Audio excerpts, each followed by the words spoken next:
안녕하세요. 치과 전문의 변상균 원장입니다. 사랑니가 나왔는데 어떻게 해야 할지, 그리고 한쪽만 뽑아야 할 때 안면 비대칭이 나타나는지 궁금해 하시는 분들이 많으신 것 같습니다. 오늘은 사랑니에 대해서 알려드리도록 하겠습니다.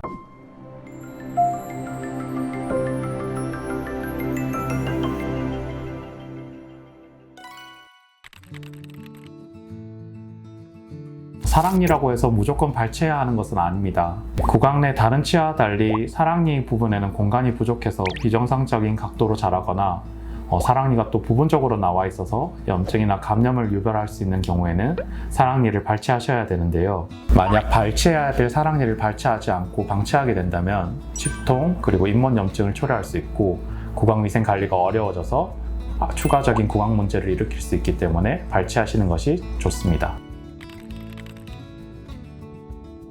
사실 사랑니 발치와 안면 비대칭은 연관성이 없다고 생각하시는 것이 맞습니다. 사랑니는 붓기 없이 쉽게 뽑히기도 하는데 경우에 따라서 애매한 각도로 깊게 박혀 있는 경우에는 마취 주사를 여러 번 놓아야 하기도 하고 사랑니를 조각을 내서 뽑아야 하기 때문에 이런 경우에는 뽑고 나서도 며칠 정도는 붓기가 있어서 좌우 붓기에 의한 비대칭 현상은 나타나실 수는 있는데 이런 붓기는 시간이 지나면서 원래대로 돌아오기 때문에 걱정하지 않으셔도 됩니다. 사랑니를 빼고 나시면 하루 이틀 정도는 심하게 부어있게 되는데요. 이때는 온찜질이 아니라 냉찜질을 먼저 해주셔야 합니다. 냉찜질의 경우에는 혈관을 수축시켜서 출혈을 완화시켜주고 세포의 대사작용을 늦춰서 염증과 부종을 감소시켜 붓기의 효과가 좋습니다. 그리고 2-3일 정도 지나게 되면 어느 정도 출혈이 깔아앉게 되고 부종도 깔아앉게 되는데요. 이때부터는 냉찜질을 해주실 필요는 없고 주변부 근육을 통증을 완화시켜주고 혈액순환에 도움을 줄 수 있는 온찜질을 해주시는 것이 좋을 것 같습니다. 사랑니를 뽑는 것도 결국에는 생리를 빼는 것과 똑같기 때문에 사랑니를 발치하시고 나면 상처 부위 부분이 매우 민감할 수밖에 없습니다. 그렇기 때문에 관리도 잘 해주셔야 하는데요.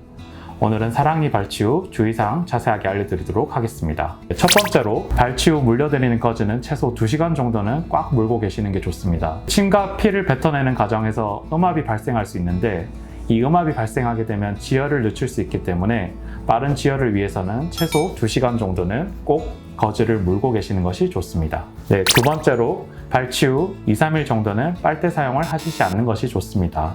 빨대를 사용해서 음료를 드시다 보면 입안에 압력이 형성되면서 지혈되었던 부분이 다시 피가 날 수 있기 때문에 최소 2-3일 정도는 빨대를 사용하지 않는 것이 좋습니다. 세 번째로 음주흡연은 하시지 않는 것이 좋습니다. 발치하시고 나서 최소 일주일 정도는 어느 정도 치유하는 데 가장 중요한 시간이기 때문에 이 사이에 음주흡연을 하시게 되면 발치 부위에 염증을 유발해서 상처가 지연되고 악화될 수 있기 때문에 최소 일주일 정도는 드시지 않는 것이 좋을 것 같습니다. 마지막으로 자극적인 음식 대신 유동식이나 죽을 드시는 것을 추천드립니다. 사랑니를 뽑은 후에는 부드러운 음식을 드시는 것이 좋은데요.